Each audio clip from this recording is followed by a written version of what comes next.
Hello, ബെല്ലേസ് Hussain ബ്ലോഗിലേക്ക് സ്വാഗതം. ഞാൻ Varkala mini ചേച്ചിയാണേ. അപ്പോൾ ഞാൻ റവ കൊണ്ട് ഇന്നൊരു ഉണ്ണിയപ്പം ഉണ്ടാക്കാൻ ആണ് വന്നിട്ടുള്ളത് കേട്ടോ. അപ്പം എൻ്റെ വീഡിയോ ഇഷ്ടപ്പെടുകയാണെങ്കിൽ സബ് ചെയ്യണം, ബെല്ലൈക്കൺ ഒന്ന് അമർത്തണേ. എങ്കിൽ മാത്രമേ ഞാൻ അടുത്തിടുന്ന വീഡിയോ നിങ്ങൾക്ക് കിട്ടത്തുള്ളൂ. അപ്പം സബ് ചെയ്യണം, ബെല്ലൈക്കൺ ഒന്ന് അമർത്തണം, കമൻറ്റ് ചെയ്യണം, ലൈക്കും ചെയ്യണം കേട്ടല്ലോ. അപ്പം നമുക്ക് വീഡിയോയിലേക്ക് കിടക്കാം. ഞാനിവിടെ ഇതിന് 1 കപ്പ് റവയാണ് എടുത്തിട്ടുള്ളത് കേട്ടോ. 1 കപ്പ് റവ മതി, നമുക്ക് ആവശ്യത്തിനുള്ള ധാരാളം നമുക്ക് ഉണ്ടാക്കിയെടുക്കാൻ കഴിയും. അപ്പോൾ അതുകൊണ്ട് 1 കപ്പ് റവ ഞാൻ എടുത്തിട്ടുണ്ടായിരുന്നു. 1 കപ്പ് റവയും ഇതിനൊരു കിണ്ണം തേങ്ങ, ചിരികിയ തേങ്ങയും. അപ്പോൾ ഇത് രണ്ടുമാണ് ഞാൻ ഈ മാവിന് നമുക്ക് വേണ്ടി ആവശ്യമായിട്ട് എടുത്തിട്ടുള്ളത്. അപ്പോൾ റവ കൊണ്ടുണ്ടാക്കിയാൽ നല്ല പോലെ ഇരിക്കും കേട്ടോ. അപ്പോൾ അതുകൊണ്ടാണ് ഞാൻ റവ എടുത്തത്. റവ കൊണ്ട് നമുക്ക് എന്തുണ്ടാക്കിയിരുന്നാലും അത് നല്ല സ്പോഞ്ച് പോലെ ഇരിക്കും. അപ്പോഴത്തേക്കും ഞാൻ രാവിലെ കറണ്ട് പോകുമെന്ന് തോന്നിക്കൊണ്ട് അതുകൊണ്ട് നേരത്തെ ഞാൻ അടിച്ച് വെച്ചിരുന്നു കേട്ടോ. രാവിലെ എണീറ്റ് അത് ഒന്ന് ആട്ടി വെച്ചിട്ടുണ്ടായിരുന്നു. റവയും തേങ്ങയും കൂടെ ആയിട്ട് ഒന്ന് മിക്സിയിലിട്ട് അടിച്ചിട്ടുണ്ട്. അപ്പോൾ ഇത് അടിച്ചിങ്ങനെ വെച്ചിരിക്കുമായിരുന്നു. ഇതിൽ ഞാൻ ഒന്നും ചേർത്തിട്ടില്ല, വേറെ ഒന്നും ചേർത്തിട്ടില്ല. ഉപ്പ് ചേർത്തിട്ടുണ്ട് കേട്ടോ. ഉപ്പ് ചേർത്ത് ഞാൻ വെച്ചിട്ടുണ്ടായിരുന്നു.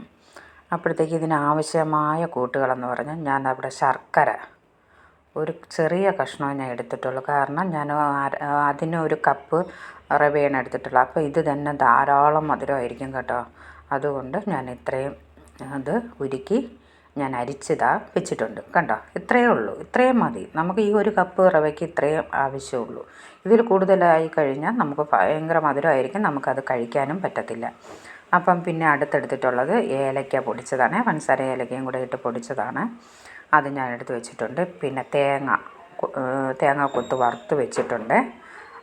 ചെറുതായിട്ട് അരിഞ്ഞ് ഞാനത് രാവിലെ തന്നെ ഞാനത് റെഡിയാക്കി വെച്ചിട്ടുണ്ടായിരുന്നു. പിന്നെ അടുത്ത് വരുന്നത്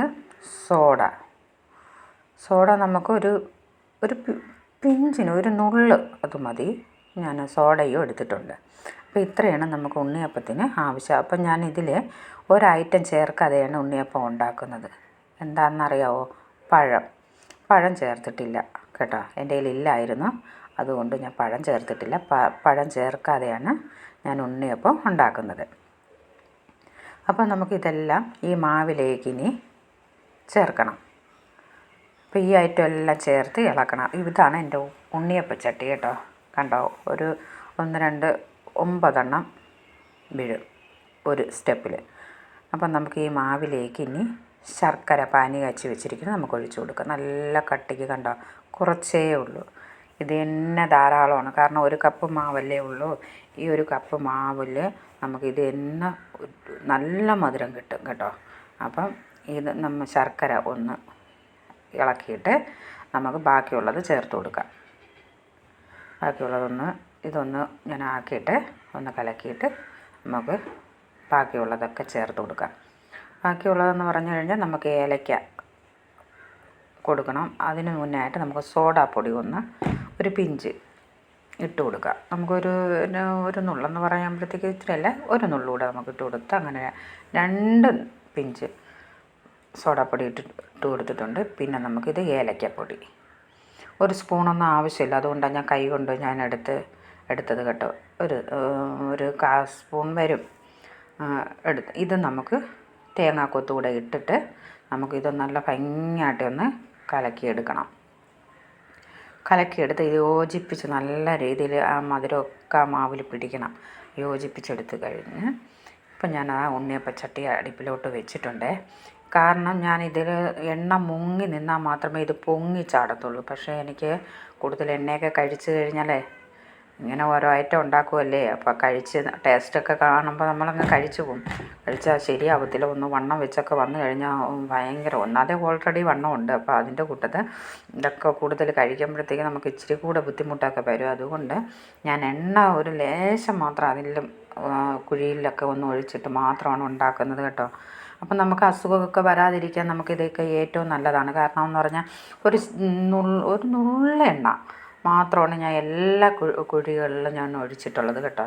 അപ്പോൾ അങ്ങനെ നിന്ന് വെന്ത് കിട്ടുന്നതാണ് നല്ലത്. മറ്റേത് നമുക്ക് ഇങ്ങനെ പൊള്ളിച്ചൊക്കെ എടുക്കണമെങ്കിൽ ഇത് നിറയെ എണ്ണ ഒഴിച്ച് നമുക്കത് പൊള്ളിച്ചെടുക്കേണ്ടി വരും. അപ്പോൾ അത് നമുക്ക് ശരീരത്തിനും കേടാണ്. ഇതാകുമ്പോൾ നമുക്കൊരു കുഴപ്പമില്ല. കണ്ടോ, നമുക്ക് ആവശ്യത്തിനുള്ള എണ്ണയിൽ നിന്നത് വേവും. അപ്പോൾ ഇത് നല്ലതുണ്ട്. നമുക്ക് തൊടുമ്പോൾ തന്നെ അറിയാനുണ്ട് നല്ല സ്പോഞ്ച് പോലെ ഇരിക്കുന്നുണ്ട് കേട്ടോ. അപ്പോൾ ഇങ്ങനെ ഉണ്ടാക്കി നമുക്ക് 4 മണി നേരത്തെ എന്ത് എളുപ്പമാണെന്ന് നോക്കിയാൽ നമുക്ക് കുഞ്ഞുങ്ങളൊക്കെ സ്കൂൾ വിട്ട് വരുമ്പോഴത്തേക്ക് നമുക്ക് പെട്ടെന്നൊന്നും ഉണ്ടാക്കി വയ്ക്കാമെന്നുള്ളതേ ഉള്ളൂ ഇതൊക്കെ അല്ലേ. അപ്പം സെയിൻ ബേബിക്ക് ഇത് കാണുമ്പോൾ സങ്കടമൊക്കെ വരും. എന്നോട് 2 ദിവസം കൊണ്ട് പിണക്കമാണ് കേട്ടോ സെയിൻ ബേബി. കാരണം എന്ന് വെച്ചാൽ സെയിൻ ബേബിക്ക് ഇതൊന്നും കിട്ടുന്നില്ലല്ലോ, അതുകൊണ്ട്. അപ്പം ഇതാ ഇവിടെ ഉണ്ണിയപ്പം റെഡി ആയിട്ടുണ്ട്. നല്ല സ്പോഞ്ച് പോലത്തെ ഉണ്ണിയപ്പമാണ്. ഇതെല്ലാവരും ട്രൈ ചെയ്യണം കേട്ടോ. എൻ്റെ വീഡിയോ ഇഷ്ടപ്പെട്ടിട്ടുണ്ടെങ്കിൽ സപ്പോർട്ട് ചെയ്യണം, ലൈക്ക് ചെയ്യണം, കമൻറ്റ് ചെയ്യണം, ബെല്ലൈക്കൺ അമർത്താൻ മറക്കരുതേ, സപ്പോർട്ട് ചെയ്യണം. അപ്പം എൻ്റെ വീഡിയോ ഇഷ്ടപ്പെട്ടിട്ടുണ്ടെങ്കിൽ എല്ലാവരും ഈ വീഡിയോയിൽ ഞാൻ അതിൻ്റെ എല്ലാം കൊടുത്തിട്ടുണ്ട്. നിങ്ങൾ ചെയ്ത് നോക്കൂ, വീട്ടിൽ ചെയ്ത് കുഞ്ഞുങ്ങൾക്കൊക്കെ കൊടുക്കണം കേട്ടോ. അടിപൊളി ടേസ്റ്റാണ് കേട്ടോ, നല്ല ടേസ്റ്റാണ്. അപ്പോൾ അടുത്ത നല്ലൊരു വീഡിയോ ആയിട്ട് ഞാൻ വരുന്നതാണ്. അപ്പോൾ ഇതെല്ലാവരും ഉണ്ടാക്കി കഴിക്കണം കേട്ടോ. നമുക്ക് കുഞ്ഞുങ്ങൾക്കൊക്കെ ഉണ്ടാക്കി കൊടുത്താൽ അവർക്ക് ഭയങ്കര ഇഷ്ടമായിരിക്കും ഇത്. കാരണം ഇത് നമുക്ക് പുറത്തുനിന്ന് മേടിക്കുന്നതല്ലല്ലോ, നമ്മൾ സ്വന്തമായിട്ട് ഉണ്ടാക്കണല്ലേ. ആണ്ട നല്ല സ്പോഞ്ച് പോലെ ഇരിക്കും, നല്ല ടേസ്റ്റ് കേട്ടോ. ഞാൻ കഴിച്ചു നോക്കും, നല്ല ടേസ്റ്റാണ്. അപ്പം ഇത് കുഞ്ഞുങ്ങൾക്കൊക്കെ വളരെ ഇഷ്ടമാണ്. അതുപോലെ നമ്മളെ വീട്ടിൽ നമ്മളെ അമ്മയോ അച്ഛനോ ഒക്കെ ഉണ്ടെങ്കിലേ, പ്രായം ചെന്നവരൊക്കെ ഉണ്ടെങ്കിൽ അവർക്കൊക്കെ ഇത് 1-2 കൊടുത്തു കഴിഞ്ഞാൽ അവർക്ക് ഭയങ്കര സന്തോഷമാവും. കാരണം ഇത് ചവയ്ക്കാൻ പല്ലില്ലെങ്കിൽ ഇത് നല്ലൊരു രസമായിട്ട് അവർ ചവച്ചങ്ങ് ഇറക്കും. കാരണം പാടില്ലല്ലോ, സ്പോഞ്ച് പോലെ ഇരിക്കുകയല്ലേ. അപ്പോൾ നല്ലൊരു വീഡിയോ ആയിട്ട് ഞാൻ വരുന്നതാണ്. Okay, bye.